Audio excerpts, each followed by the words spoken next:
Okay, we're back again.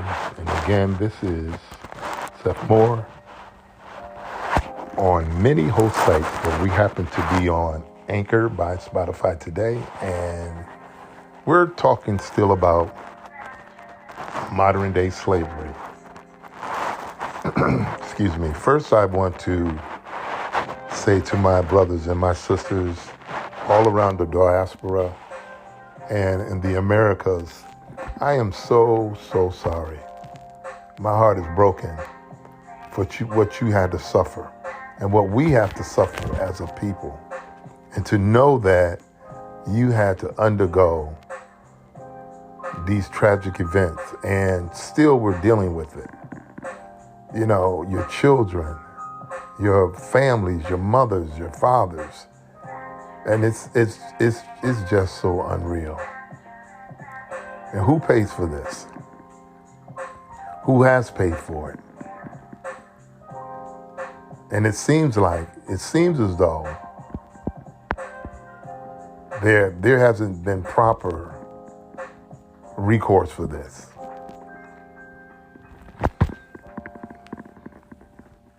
So anyways, I want to continue, and it's not easy continue with this subject, but we have to let people know what's going on.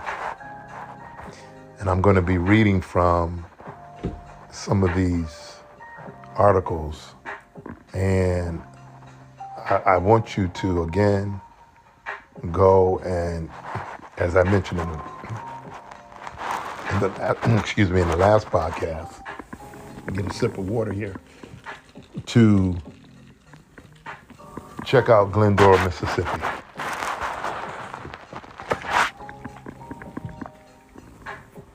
And as you all know, and a lot of you are aware of, this is the same place where Emmett Till was brutally murdered and his body thrown in a river in Mississippi. And of course, I won't say of course, but all of these museums and things that they're erecting, that does nothing. That does nothing. We don't. Yes, we want to remember so that we never forget what's been done to our people and still being done.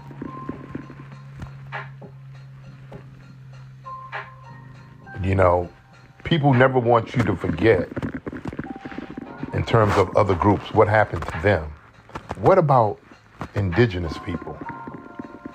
We have suffered the worst tragedies imagined on this planet by the hands of evil, envious, jealous, hateful factions of people who thought we don't deserve the rights as other human beings. I'm going to move on. It was 1972. Thousands of American troops were battling communist forces in Vietnam. Nixon had won re-election by a landslide, but Watergate would soon usher in his demise. Space travel and technology were advancing rapidly. Change was brewing across America, but one place stood still, frozen in time: Louisiana State Penitentiary, commonly known as Angola. Okay, when Robert King arrived that year, he felt as though he stepped into the past. Angola sits 50 miles northwest of Baton Rouge. It's the largest maximum security facility in the United States and one of the country's most notorious prisons. In the book, The Life and Legend of Leadbelly, the authors wrote, tough criminals allegedly broke down when they received a sentence to Angola, and none of them wanted to be sent to a prison where one of every 10 inmates annually receives stab wounds in which routinely seethe with black-white confrontations. Angola's expanse covers a vast 28 square miles, larger than the size of Manhattan, tucked away in a bend of the Mississippi River. Listen to that, y'all. Because adjacent to Mississippi, of course, you have, Texas, I believe. You have Louisiana, which, of course, his notorious prison sits. And so there are adjacent areas that are close to these bodies of waters. Of course, it talks about here. Angola's expanse covers a vast 28 square miles, larger than the size of Manhattan, tucked away in a bend of the Mississippi River. It's surrounded by water and swamp on three sides. It's an isolated penal village, the nearest town 30 miles away, and it's the only penitentiary in the country where staff members live on site. Generations after generations grow up, live and die on Angola's land. Right? Okay, so now, when King Now 71 arrived at Angola, his first impression of it was that it resembled a slave plantation. Now think about that. It resembled a slave plantation. He said, and it used to be just that. Its name is derived from the home country of the slaves who used to work the land. Okay, who used to work the land. Okay, so now,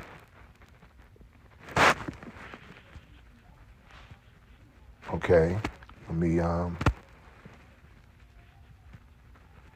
it resembled a slave plantation, he said. And it used to be just that. Its name is derived from the home country of the slaves who used to work the land. Today, the comparison remains sadly accurate. Inmates are disproportionately black. That's not a surprise, is it? They're forced into hard labor and monitored closely by armed white staff on horseback. There is a sex slave trade behind the bars, and many black inmates are deprived of basic constitutional rights. Think about this. We're talking about in the 70s, y'all. Like I was saying earlier in the earlier podcast, we're not talking about in the 1800s. King landed a tough lot in life. He was born black in Louisiana in 1942. In his 2008 book, From the Bottom of the Heap, he wrote, "I was born in the USA, born black, born poor. Is it any wonder that I have spent most of my life in prison?" He went on to Angola when he was 18 for a murder he did not commit and remained there for 31 years, 29 of which he spent in solitary confinement before he was finally freed in 2001. Now, as we all know, how many of us recall just the sheer amount of racism and bigotry where, and they've always used white women against black men. This was one of their perfect things that they used. They always use white women against black men, and most of the time, black men, and maybe not in every case, but for the most part, black men wasn't even thinking about them white women. I mean, because really, white women don't hold a candle to a sister when it comes to beauty. Number one, when it comes to, desire, but they always use that. They always use the woman against the black man. So a woman could say, "Oh, he assaulted me," or "He advanced towards me." And what happened from there? We all know what happened. A mob was created. And again, when you look at this documentary, this lady used the term where that she said something about, it was called the 50, I forget the term she used, but it was a 50 round or something like that. And what it meant was, if in fact somebody accused you of something, they would gather up 50 white men in the community. And then all of a sudden this mob, this 50-man mob, of course they come in with guns and all of this stuff, and they already knew that somebody's gonna get lynched tonight, you know, off of somebody's lie. There was no negotiating. There was no, did he really do it? You know what I'm saying? Now, within that crowd, who knows? Of course, there may have been some white men who might say, is this really true? Or, you know, or are we just, but for the most part, they didn't care. There was no negotiating. Let's go get them. Let's go get them. And you know what the verdict is after that. Okay, so this was 2001 we're talking about. This man was released in 2001, spent 31 years in prison, 29 of which he spent in solitary confinement for a crime he did not do. Now here it is. Think about this. Think about this. You're taking 31 years away from a man's life. His life is over, man. I mean, okay, so think, if you go to prison, he was 18 years old. For murder, he did not commit. So you add 31 plus 18. You got 40, what's that, 49 years? 49 years, if my math is correct, because 30 and 10 obviously is 40, and you put 8 on that, that's 48 with 1, 49. You coming out of prison at 49.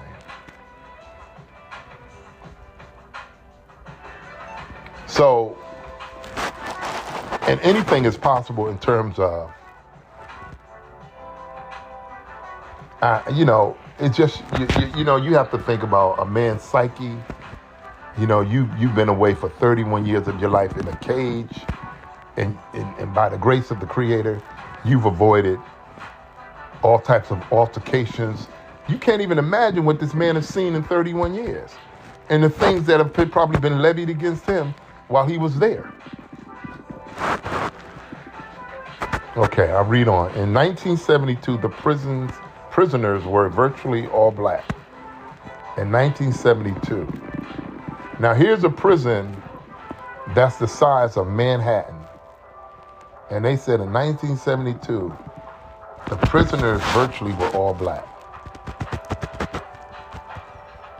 Merciless guards, all white men, called free men, worked the inmates like slaves.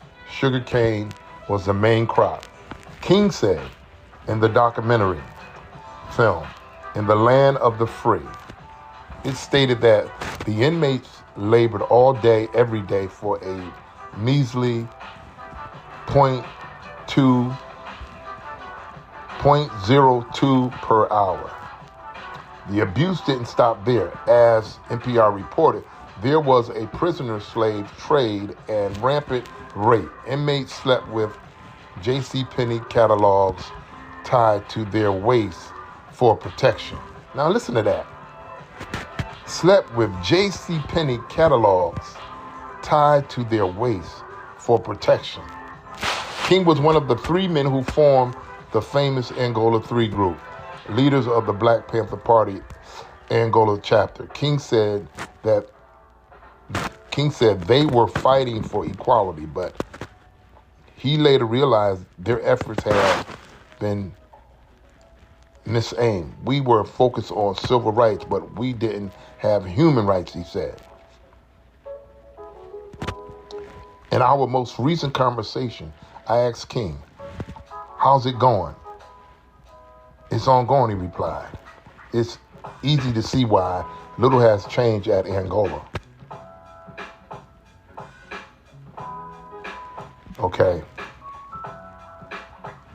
It remains a time warp, a living, breathing relic of a shameful past of about 6,000 inmates currently in custody. Roughly 70% are black and 30% are white. In October 2008, NPR reported in the distance on this 100 black men told, bent over in the field while a single white officer on a horse sits above them, a shotgun in his lap. The context of this modern-day slave plantation is unfortunately appropriate. Really?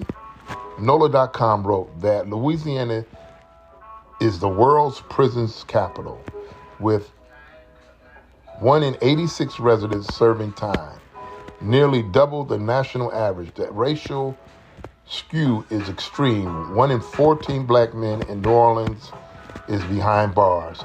1 in 7 is either in prison, on parole, or on probation. Louisiana is notorious for racial disparities in its justice system, Andrew Cohen wrote in The Atlantic. One highly concerning aspect of Louisiana's judicial scheme is that, unlike in 48 states, a unanimous jury decision is not required. Only 10 jurors have to vote to convict someone, even for a life sentence. Oregon is the only other state with this system, but it doesn't have the same tremendous racial component. Cohen wrote, prosecutors can comply with their constitutional obligation to permit blacks and other minority citizens to serve as jurors, but then effectively nullify the votes of those jurors should they vote to acquit. It is one of the most obvious and destructive flaws in Louisiana's broken justice system. He wrote, arguing plain and simple, Louisiana is terribly wrong to defend a law that was born of white supremacy. Okay, so I'm going to stop there on that one. Okay, so they said, even if, as you just heard, even if you have black jurors who vote to acquit an inmate who, by the way, possibly could be innocent, that it'll be overturned and it'll be nullified by those who are in control. So in other words, we're going to convict him anyway, even if he's innocent. You hear me? We're going to convict him because we just want to get him, we just want to put him behind bars because we can do that. We need slave labor.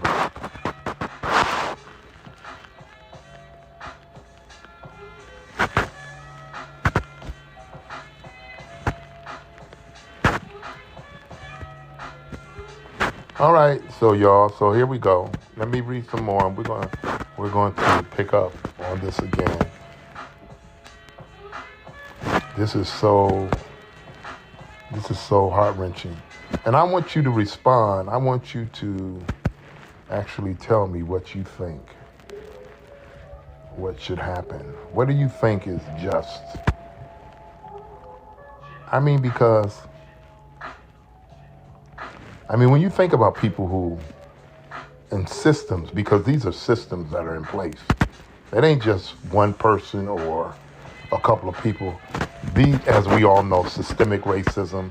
We know that these are systems that are in place to do this and are doing this and have, by design, have these systems in place to do this. And it's really nothing.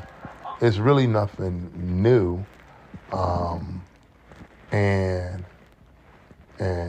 what is your take on this? What do you think? How do you actually look at this?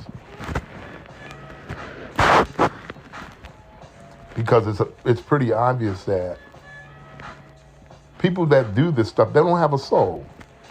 Because if you could do this to other human beings, and then and then have the audacity to say that these people are not, the people that you're doing it to are not human, and you feel vindicated some way by doing it.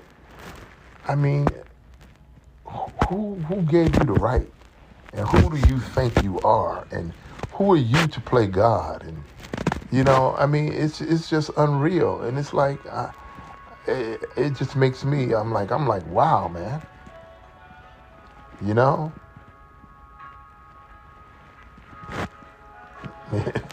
It's just like, man.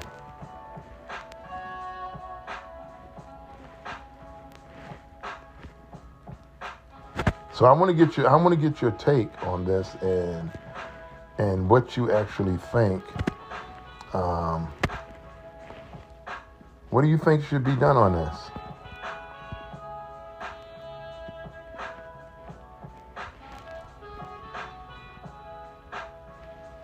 Because, like I said, this is still going on. This is not something of the past. Right now, we have areas, like I said, in Mississippi, where these areas that are way out, where people are still holding slaves, and the government is doing nothing about it.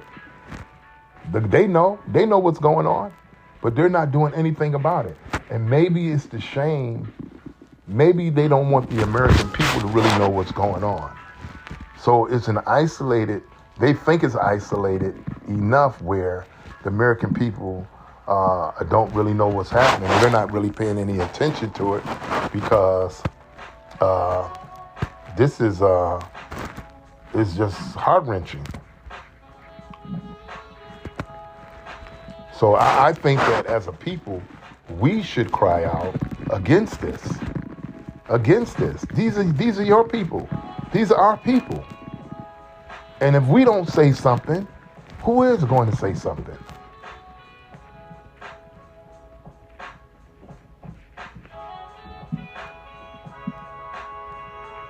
Who is going to say something if we don't?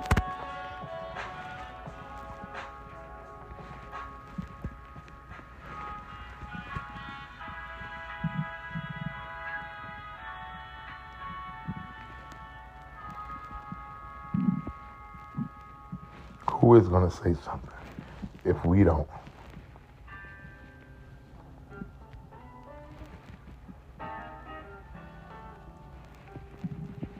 We're not, like I said, we're not talking about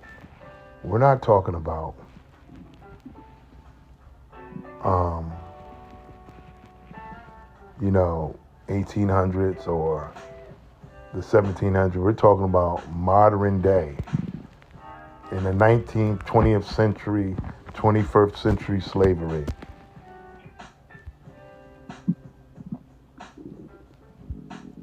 For people to be treated that way and it go unnoticed, and it's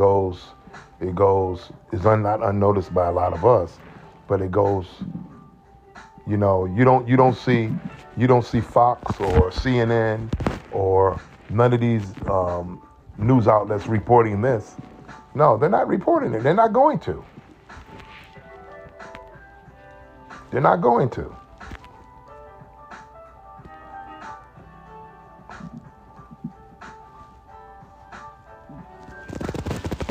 Oh my goodness. So again,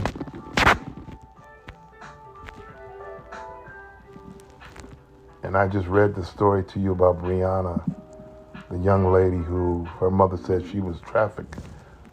She trafficked Brianna Ellis, and eventually she finally got back home. But it was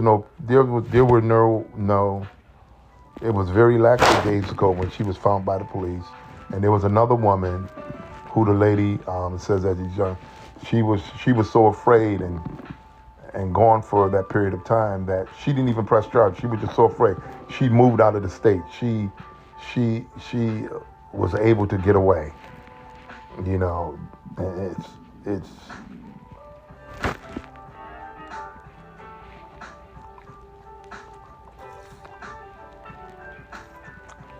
and it's amazing how when you try to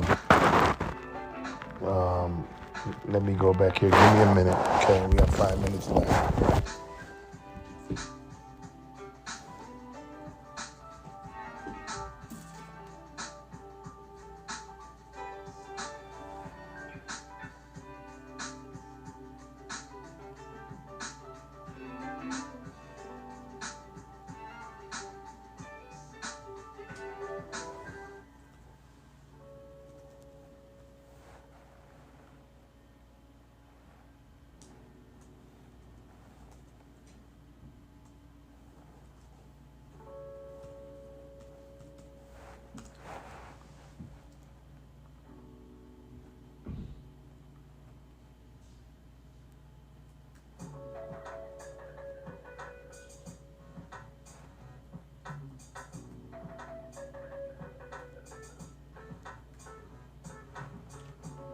One second, y'all.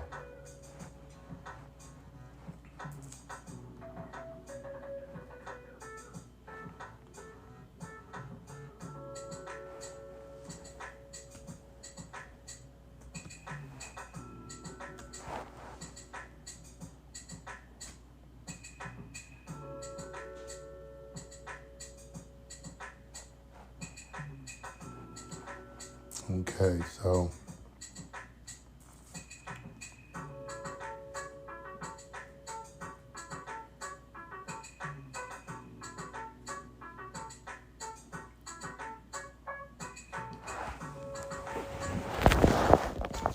I really hate reading some of these excerpts about they try to make it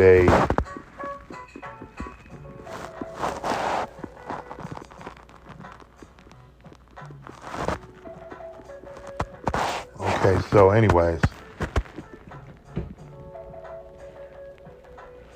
like I said, we're not talking about the 1800s. We're talking about now. We're talking about within the 21st century. And let me just read this real briefly, and we're going to be done.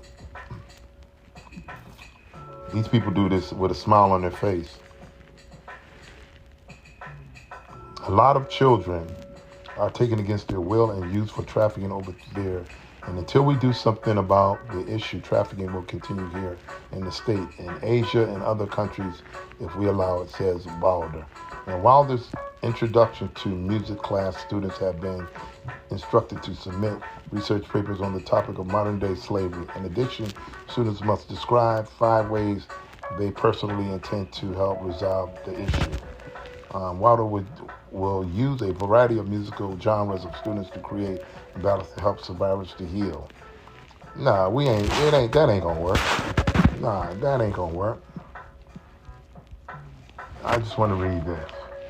It says in 2013, Mississippi's human trafficking laws were strengthened to increase offenders' penalties and provide safeguards and protections for victims, such as safe harbors and confidentiality provisions. Okay, so that's not what it's amazing how last night I had the proper, when you have the proper readings and the other information, how somehow or another, you go on and they'll try to block or either block or not allow you to have the information that you really need to get across. But you get the point. But again, we're not going to give up on this. We're going to be coming back. And I want to know your thoughts. Ask you guys to continue to support us. Go to our hashtag on Cash App and drop us $1 or $2. Go to that Cash App. We need you to keep on doing what we're doing. And that's Seth Moore. And you can go there and do that for us and continue to support us. And be sure to check us out on Patreon, Spreaker, Amazon Music, Apple Music, and so forth. Okay? And so until the next time, remember, we always do content that matters. So we'll be talking to you the next time. Keep your vibrations high. All right. Take care.